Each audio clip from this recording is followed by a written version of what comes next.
Ukraine से जंग लड़ रहे रूस से एक चिंताजनक रिपोर्ट सामने आ रही है। रूसी कंपनियों ने जिन भारतीयों को हेल्पर के तौर पर काम करने के लिए हायर किया था, रूस में उन्हें जबरदस्ती यूक्रेन के खिलाफ युद्ध लड़वाने के लिए मजबूर किया जा रहा है। इनमें से ज्यादातर लोग उत्तर प्रदेश, गुजरात, पंजाब और जम्मू कश्मीर के रहने वाले बताए गए हैं। रूस में फंसे इन सभी लोगों ने भारत सरकार से मदद की गुहार लगाई है। कम से कम 3 भारतीयों को रूस यूक्रेन सीमा पर रूसी सैनिकों के साथ लड़ने के लिए मजबूर किया गया। पीड़ितों का कहना है कि एक एजेंट ने उन्हें धोखे से सेना सुरक्षा सहायक के रूप में काम करने के लिए रूस भेज दिया। एजेंट ने यह भी बताया कि नवंबर 2023 से लगभग 18 भारतीय नागरिक रूस यूक्रेन सीमा में फंसे हुए हैं।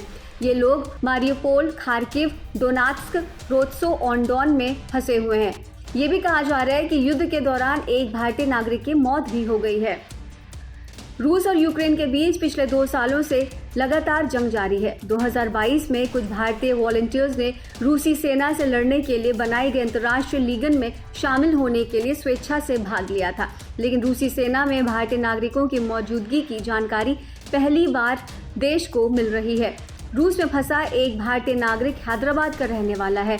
हैदराबाद से AIMIM सांसद असदुद्दीन ओवैसी ने विदेश मंत्री S जयशंकर और मॉस्को में भारतीय दूतावास को पत्र लिखकर उसकी वापसी के लिए सरकार से हस्तक्षेप करने की मांग की है।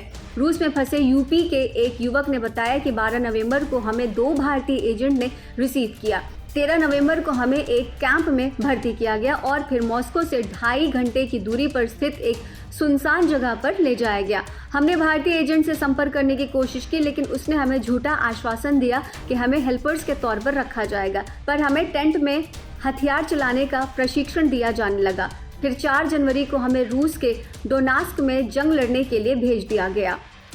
युवक ने आगे बताया, मुझे जंग लड़ने के लिए मजबूर किया गया था, लेकिन मुझे जैसे ही मौका मिला मैंने हथियार फेंक दिया, पर मैं पकड़ा गया और मुझे बंदूक की नोक पर धमकाया जाने लगा। उन्होंने मुझसे एक इमारत से दूसरी इमारत तक कुछ सामान पहुंचाने के लिए कहा। कमांडर ने हमें यह भी कहा कि एक दूसरे से 5 मीटर की दूरी पर रहें ताकि हम दुश्मन की गोलियों का आसान शिकार ना बने।